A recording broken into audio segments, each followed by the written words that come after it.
প্রথম গুরুকে পিতা মাতা, প্রথম গুরুকে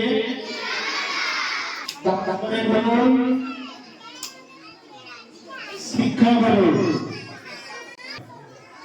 তারপরে গুরুকে তোমরা জানো না, এটা হচ্ছে আধ্যাত্মিক গুরু, যারা ভক্তের সঙ্গে ভগবানের লিঙ্ক আপ করে দেয়, ঈশ্বরের সঙ্গে আধ্যাত্মিক গুরু এরা বসে আছে। এই যে এরা হচ্ছে আধ্যাত্মিক গুরু।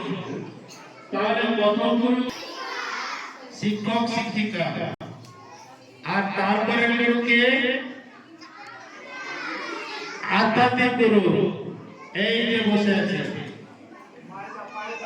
এবং তোমরা যখন বড় হবে তখন এনাদের সারিবদ্ধভাবে বসবে, একেবারে সিনিয়র যে শিক্ষক আছেন বিজেতা এইদিকে বসবে, সকলকে ওরা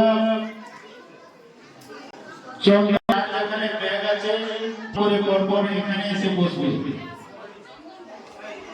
চন্দনটা ওখানে নিয়ে যাবে, এক একজনের মাথায় সকলে চন্দন করিয়ে দেবে। প্রত্যেকটা ভারত সেবাশ্রম সঙ্গে গ্রামীণ সেবা কেন্দ্র প্রণব মন্দিরে পালিত হচ্ছে আজকের গুরু পূর্ণিমা।